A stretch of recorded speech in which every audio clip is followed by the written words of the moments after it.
नमस्कार विद्यार्थी मित्रांनो, डॉक्टर सुशील स्पॉटलाइट या युट्यूब चॅनलवर आपलं सर्वांचं स्वागत आहे। 24 एप्रिल 2019 बुधवार संबंधीच्या महत्त्वाच्या न्यूज आपण बघणार आहोत। 3 न्यायाधीशांची चौकशी समिती नेमलेली आहे बघा। सरन्यायाधीश रंजन गोगोई जे आहेत त्यांच्यावर लैंगिक शोषणाचा आरोप झालेला आहे आणि तशी तक्रारही करण्यात आलेली आहे। तर त्याच्यासाठी 3 न्यायाधीशांची चौकशी समिती पूर्ण न्यायालयाने हा निर्णय घेऊन स्थापन केलेली आहे। न्यायाधीश S.A. बोबडे हे सेवा ज्येष्ठतेमध्ये दुसऱ्या क्रमांकावर आहे बघा। त्याच्यामुळे न्यायाधीश S.A. बोबडे, त्याच्यानंतर न्यायाधीश N.V. रामण्णा आणि न्यायाधीश इंदिरा बॅनर्जी। तर ह्या 3 लोकांची ही चौकशी समिती असणार आहे। तर येत्या काळात तिच्यामधून काय आउटपुट आहेत ते बघूयात आपण। आपल्याला एक काम आहे, आता चीफ जस्टिस ऑफ इंडिया त्याची सिक्युरिटी काय असते, त्याला कुठल्या कुठल्या गोष्टी असतात की चीफ जस्टिस ऑफ इंडियाच्या अगेन्स्ट जर तक्रार आली तर काय होऊ शकतं, कुठली इम्युनिटी दिलेली असते, म्हणजे सगळी ज्युडिशियरी वाचून काढणं फार गरजेचं आहे बघा। येत्या परीक्षांमध्ये ज्युडिशियरीवर प्रश्न आपल्याला अपेक्षित आहे। सो ज्युडिशियरी म्हणजे सुप्रीम कोर्ट, हाय कोर्ट नीट करून ठेवायचं, सबऑर्डिनेट कोर्ट्स, त्याच्याशी रिलेटेड कुठलीही बाब आपल्याला विचारली जाऊ शकते। बिल्किस बानो खटला सर्वोच्च न्यायालय। बिल्किस बानो खटल्यामध्ये सर्वोच्च न्यायालयाने गुजरात सरकारला आदेश दिलेला आहे की बिल्किस बानो यांना 50 लाख रुपयाची भरपाई, सरकारी नोकरी आणि घर देण्यात यावं। 2002 मध्ये जेव्हा गुजरातमध्ये दंगली उसळल्या होत्या त्यावेळेस बिल्किस बानो यांच्यावर सामूहिक बलात्कार झाला होता आणि त्यांच्या घरातल्या 7 जणांची हत्या झाली होती। 17 वर्षानंतर हा खटलाचा निकाल आलेला आहे बघा। 2002 मधली ही गोष्ट आहे, 2019 मध्ये आता आपण आहोत। 17 वर्षानंतर तर हा निकाल समोर आलेला आहे। हा एक महत्वाचा निकाल मानला जातोय। बिल्किस बानो खटला म्हणजे बिल्किस बानोचे विल पॉवर आणि त्या सगळ्या गोष्टी याच्यामध्ये खूप मॅटर करतायत। त्याच्यानंतर श्री माटे 90व्या वर्षी निधन झालेलं आहे बघा। श्री माटे हे श्रीम माटेंचे पुत्र आहेत। पुरातत्वज्ञ आणि लेखक आहेत मधुकर श्रीपाद माटे। ज्येष्ठ साहित्यिक आणि समाजसुधारक श्रीम माटे यांचे पुत्र। श्रीम माटे यांच्या कथा वगैरे त्यांचं साहित्य खूप महत्वाचं आहे बघा।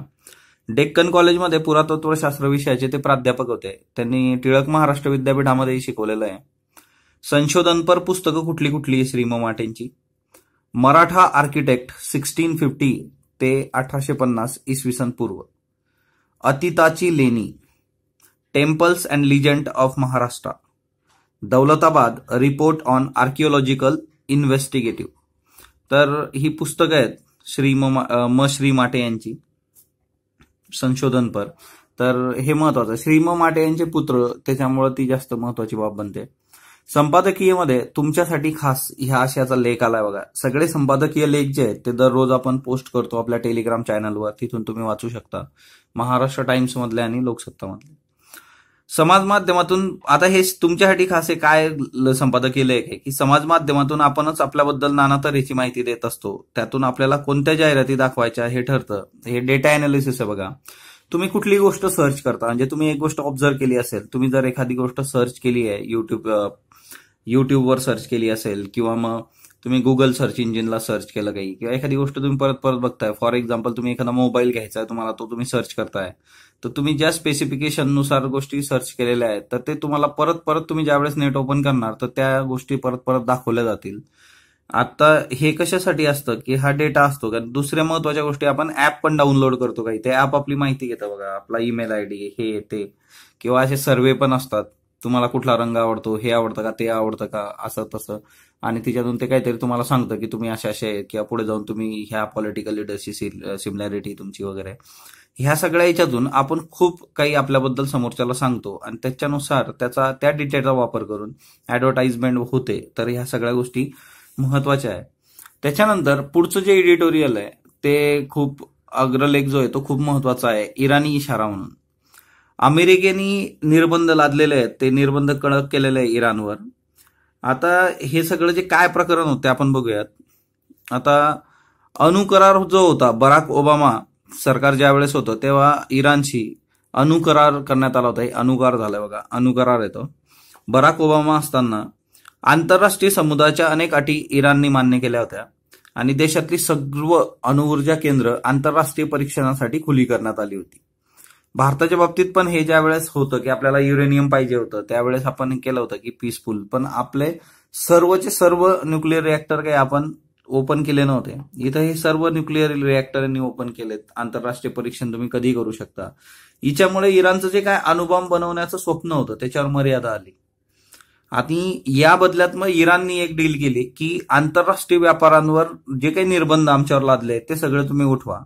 आणि त्या सगळ्या गोष्टींमधून फ्लेक्झिबिलिटी एक होती की बाकीच्या देशांनी म्हणजे अमेरिकेच्या पुढाकारातून युरोपियन देश जे होते त्यांनी निर्बंध लादले होते की अणुकरार ते जे ज्या पद्धतीने अणुबॉम्ब संबंधीच्या त्यांच्या घडामोडी चालू होत्या. आणि हे सगळं झाल्यानंतर इराणवरचे पण आंतरराष्ट्रीय व्यापाराचे निर्बंध शिथिल करण्यात आले. पण ट्रम्प यांना ही गोष्ट काही मान्य नाही आहे.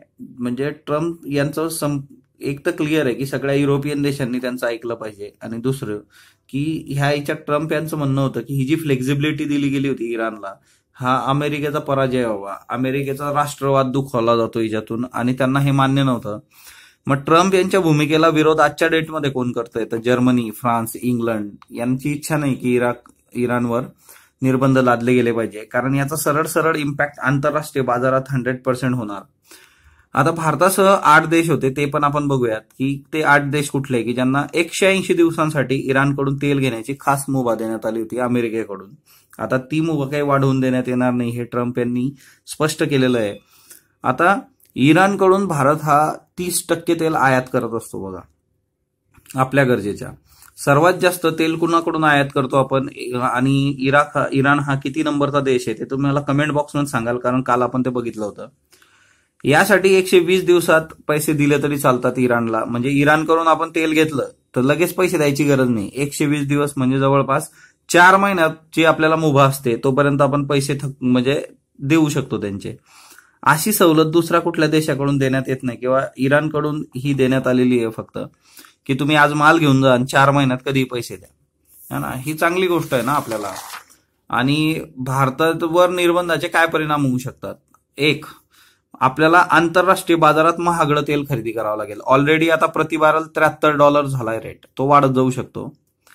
खरेदी केल्याबरोबर लगेच पैसे पण द्यावे लागतील आपल्याला, जे इराण आपल्याला 4 महिने देतं की 4 महिन्यात कधी पैसे द्या. म्हणजे एक तर महागडं घ्या आणि लगेच पैसे द्या, हा ना. नक्कीच ही आपल्यासाठी प्रॉब्लेमॅटिक डील आहे. मग आता इराणनी सरळ सरळ अमेरिकेला इशारा दिला आहे की आम्ही आंतरराष्ट्रीय तेल व्यापारच विस्कळीत करून टाकू, आणि इराण ते करू शकतं. इराणची ती क्षमता आहे, हे आपण नाकारू शकत नाही. दुसरी महत्वाची गोष्ट, हॉर्मुझची सामुद्रधुनी जी आहे तिथून तेलाची ने-आण केली जाते. म्हणजे या सगळ्या पाश्चिमात्य देश असू देत कुठलेही, की जो सगळा मला मिडल ईस्ट आहे तिथून सगळं तेल हॉर्मुझच्या खाडीतून जातं. आणि हॉर्मुझची सामुद्रधुनी जी आहे तिच्यावर इराणचं जे काही आहे ते वर्चस्व आहे. इराणचा जो भूगोल आहे तो जर आपण बघितला तर तो आपल्यासाठी महत्वाचा आहे बघा. आपल्याला प्रश्न विचारला जाऊ शकतो याच्यावर, 100% प्रश्न येण्याचे चान्सेस आहेत बघा याच्यावर. हा इराण आहे,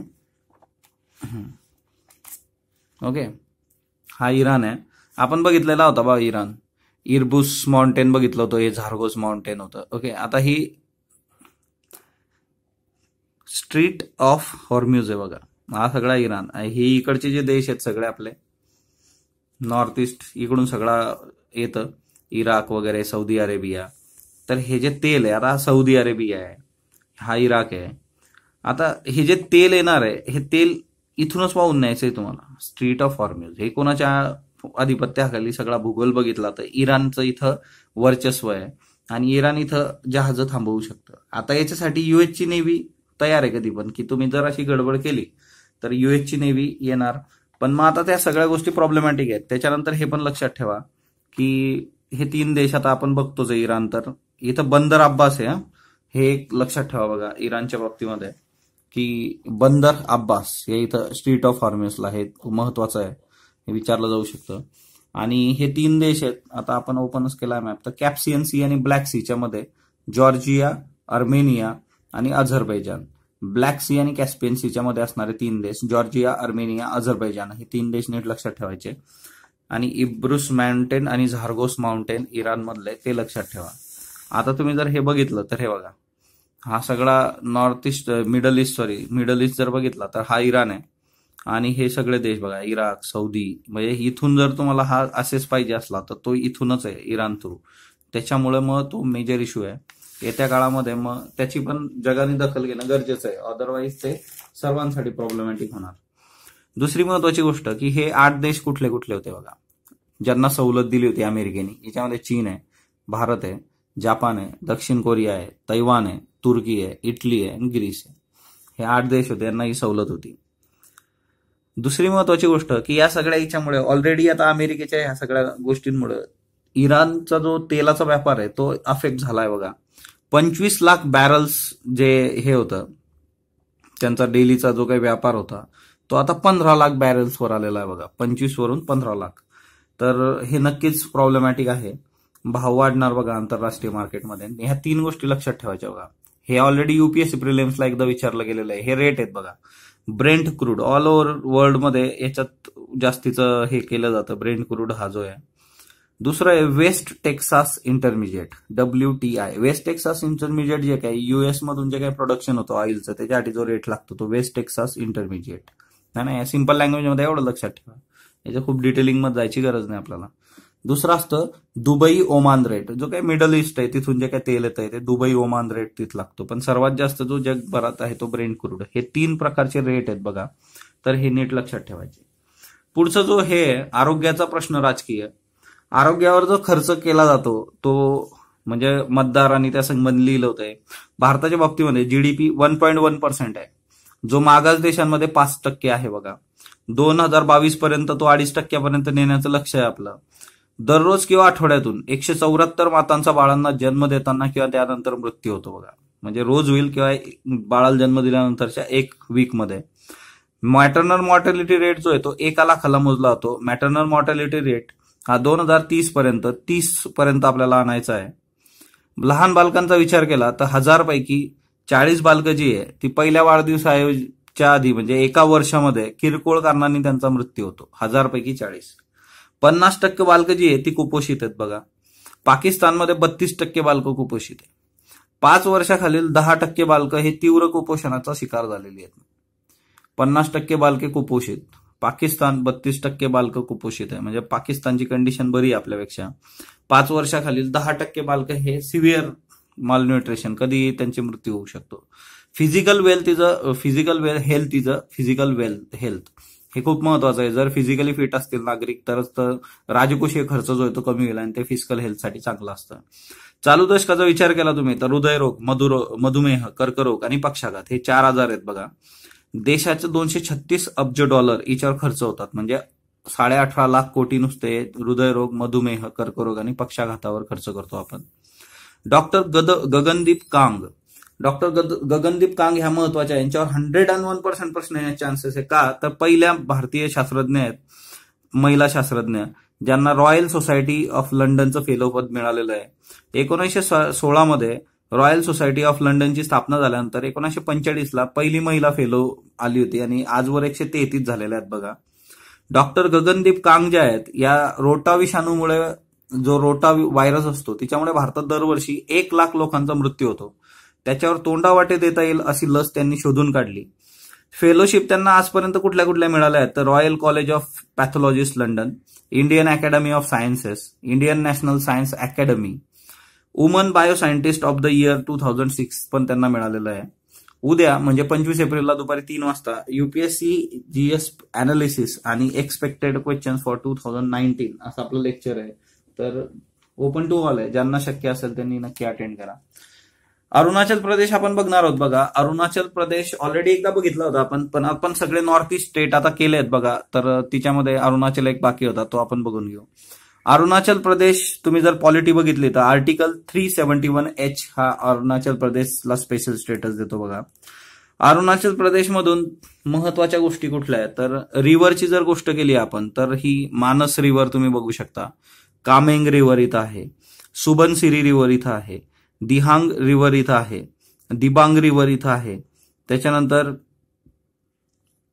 ही ब्रह्मपुत्रा रिव्हर सगळ्यात महत्वाची, आसाम आणि अरुणाचल ब्रह्मपुत्रा. त्याच्यानंतर 5 रिव्हर व्हॅलीज फार महत्वाच्या आहेत बघा इथल्या. त्या म्हणजे कामेंग, सुबनसिरी, सियांग, लोहित आणि तिराप. तर ह्या 5 रिव्हर व्हॅली डिवाइड करतात अरुणाचलला. कामेंग, सुबनसिरी, सियांग, लोहित आणि तिराप. तर हे नीट लक्षात ठेवायचं. दुसरी महत्वाची बाब की हे जे इथं आहे बघा मिशमी हिल्स ज्या काही आहे, मिशमी जे आहे तर इथं जॉर्ज डेव्हलप होतो ब्रह्मपुत्रा नदीचा, तर ते एक लक्षात ठेवायचं मिशवी जवळ. दुसरी महत्वाची गोष्ट इथं कुठला आहे तर डाफला रेंज आहे बघा इथं खाली, डाफला रेंज. त्याच्यानंतर इथं पटकाई बूम ज्याला म्हटलं जातं किंवा पटकाई हिल्स, त्या एक महत्वाच्या आहेत. ओके, तर मिशमी, पटकाई, त्याच्यानंतर डाफला हिल्स या अरुणाचल संबंधी लक्षात ठेवा. दुसरी महत्वाची गोष्ट अरुणाचल प्रदेशच्या बाबतीतली, तर अरुणाचल प्रदेशमध्ये अरुणाचलची राजधानी इटानगर आहे बघा. या इटानगर मधले टुरिस्ट प्लेसेसचा जर विचार केला तर इथं इटा फोर्ट म्हणून आहे. इटा मिशमी लँग्वेज जर बघितली तर तिच्यामध्ये इटाचा अर्थ ब्रिक्स होतो. मराठीमध्ये पण इटा आणि विटा आपण म्हणतो ते है ना, इटा फोर्ट आहे इथं. त्यानंतर जवाहरलाल नेहरू म्युझियम सुद्धा इटानगरमध्ये. त्याच्यानंतर गंगा लेक सुद्धा इथं आहे. तर 3 महत्वाच्या गोष्टी इटानगरशी महत्वाच्या आहेत. त्याच्यानंतर दुसरी महत्वाची बाब म्हणजे काय, ब्रह्मपुत्राच्या ट्रिब्युटरीज विचारल्या जातात बघा. ही ब्रह्मपुत्रा जी येते ही सांगपो म्हणून वरतून येते बघा, सांगपो. ओके, या ब्रह्मपुत्राचे जर आपण हे बघितलं ट्रिब्युटरीज, तर ब्रह्मपुत्राच्या ट्रिब्युटरीज आपल्यासाठी महत्वाच्या आहेत बघा. ब्रह्मपुत्राच्या ट्रिब्युटरीज करून ठेवायच्या. सुबनसिरी बघा, कामेंग आहे, धनसिरी आहे, दिहांग आहे, लोहित आहे, तिस्ता आहे, टोरसा आहे, मानस आहे, बुरही दिहिंग आहे. तर ह्या नीट पाठच करून ठेवायच्या. सुबनसिरी, कामेंग, धनसिरी, दिहांग, लोहित, तिस्ता, तोरसा, मानस, बुरही रिंग. हे आपल्याला विचारलं होतं. तुम्ही जर प्रिव्हियस इयरचे पेपर बघितले युपीएससी प्रिलिम्सचे तर त्याच्यामध्ये प्रश्न आहेत. टायगर रिझर्वचा जर विचार केला इथं तर नामदफा टायगर रिझर्व आहे बघा. नामदफा हे नॅशनल पार्क सुद्धा आहे. नामदफाच्या बाबतीत जर तुम्ही महत्वाचे फॅक्ट्स बघितले तर नामदफा अरुणाचल प्रदेश मधलं जे नॅशनल पार्क आहे बघा, त्या संबंधी काही महत्वाचे जर हे बघितलं तर तिच्यामधले प्राणी कुठं कुठं भेटतात, ओल्स, ढोले, मुंगूस, Asiatic black bear, red panda. याच्यापेक्षा महत्वाची गोष्ट आहे की ते लिसू नावाची ट्राईब असते बघा इथं. ओके, लोकल ट्राईब पेरीफेरीला राहते पार्कच्या, लिसू. म्हणजे इथं मिशमी वगैरे ट्राईब्स पण फेमस आहे इथल्या. त्याच्यानंतर हे it's only national park. All top types of कॅटला हे प्रोटेक्टेड एरिया आहे. स्नो लिओपार्ड, क्लाउडेड लिओपार्ड आणि बेंगॉल टायगर. म्हणजे असं फक्त एकमेव आहे की जे खूप प्रॉपरली त्यांच्यासाठी प्रोटेक्टेड एरिया आहे. Top 3 cats, snow leopard, clouded leopard, Bengal tiger. त्याच्यानंतर हुलॉक जिबन्स हे only national park that preferred habitat for hoolock gibbon. Hoolock gibbon साठीचं हॅबिटेट प्रोव्हाइड करणारं एकमेव नॅशनल पार्क म्हणजे नामदफा नॅशनल पार्क, हे अरुणाचल प्रदेशमध्ये आहे. त्यानंतर कामेंग नावाचं टायगर रिझर्व इथं बघतो आपण, पक्के टायगर रिझर्व इथं आहे. त्याच्यानंतर दुसरी महत्वाची गोष्ट ती म्हणजे माउर्लिंग नॅशनल पार्क सुद्धा इथं आहे. त्याच्यानंतर जर हे ईस्टर्न मोस्ट स्टेट आहे बघा, सगळ्यात पूर्वेकडचं राज्य म्हणजे ना, हे तुम्ही बघू शकता इथं. हा इथं भारतच संपला, म्हणजे हा इकडं आसाम आहे, तर हा पसरलेला ईस्टर्न मोस्ट स्टेट आहे. दुसरी महत्वाची गोष्ट, याला land of down lids mountain असं पण म्हटलं जातं. ऑर्चिड स्टेट ऑफ इंडिया असंही म्हटलं जातं. पॅराडाईज ऑफ बोटॅनिस्ट असंही म्हटलं जातं. नॅशनल हायवे 52 जातो बघा इथून. त्याच्यानंतर आता तवांग हे जे ठिकाण आहे इथं, तर तवांग हे खूप महत्वाचं आहे. इथं सेला पास आहे बघा, सेला दर्रा किंवा सेला पास तवांगमध्ये. मानस पण जाते बघा इथून. वरती तिबेट आहे, खाली भूटान आहे आणि यामध्ये हा सगळा रिजन तवांगचा. इथं लेक सेला सुद्धा आहे, म्हणजे सेला पास, सेला लेक. त्याच्यानंतर भारतातली सगळ्यात मोठी मॉनेस्टरी जी आहे, बुद्धिस्ट मॉनेस्टरी, ती इथं आहे तवांगला. तर ती तवांग मॉनेस्टरी म्हणलं जातं, तर नावातच आहे तवांग मॉनेस्टरी, भारतातली सगळ्यात मोठी मॉनेस्टरी. आणि इथं तोरग्या फेस्टिवल साजरा केला जातो. तोरग्या फेस्टिवल हा मास्क डान्सेस असतात बा, तिच्यामध्ये मास्क लावून डान्स करतात लोक. तोरग्या फेस्टिवल तवांग सेंच्युरी सगळ्यात मोठी. त्याच्यानंतर आहे बोमडीला दिसतं इथं, तरी बोमडीला मॉनेस्टरी पण इथं आहे, म्हणजे बुद्धिस्ट मॉनेस्टरी तवांग, त्याच्यानंतर बोमडीला, आणि एक आहे उर्गेलिंग म्हणून मॉनेस्टरी आहे. म्हणजे 3 मॉनेस्टरी आहेत तिथं. एकदा आय थिंक 2014 मध्ये वगैरे युपीएससी प्रिलिम्सला बुद्धिस्ट मॉनेस्टरी आणि स्टेट विचारलेलं आहे. तर तवांग, बोमडीला आणि उर्गेलिंग अशा 3 मॉनेस्टरी आपण अरुणाचल प्रदेशमध्ये बघू शकतो. तर अरुणाचल प्रदेशमध्ये ह्या महत्वाच्या बाबी आहेत बघा. अरुणाचल प्रदेशच्या बाबतीमध्ये रिव्हर नीट करून ठेवा, या बुद्धिस्ट मॉनेस्टरी नीट करून ठेवा, टायगर रिझर्व आपण बघितलंय. तर ह्या सगळ्या गोष्टी खूप चांगल्या जर तुम्ही केल्यात तर मोस्ट प्रॉब्ली याच्यावर बेस्ट प्रश्न विचारले जातात. तर ती एक महत्वाची इथं हे. त्याच्यानंतर इथं म्हणजे पासेस भरपूर आहे बघा. फुंगसुला, त्याच्यानंतर फुंगनला, डिफुला महत्वाचा आहे बघा, डिफुला. त्याच्यानंतर हा तुंगाला आहे इथं, इंगॅमला आहे. नाही असे भरपूर आहे, पण सेला पास नीट लक्षात ठेवा, डिफू पास नीट लक्षात ठेवा. सगळे पास पाठ पाहिजेत असं काही नाही, पण महत्वाच्या गोष्टी लक्षात ठेवायच्या. आणि पूर्वांचल हिल्सचा पण भाग आहे हा सगळा. तर अरुणाचलच्या बाबतीत एवढंच. स्पॉटलाईट बरोबर जोडलेलं राहा. स्पॉटलाईटला लाईक करा, शेअर करा, सबस्क्राईब करा. तुमचे काही सजेशन असले कमेंट बॉक्स मध्ये नोंदवा. धन्यवाद विद्यार्थी मित्रांनो.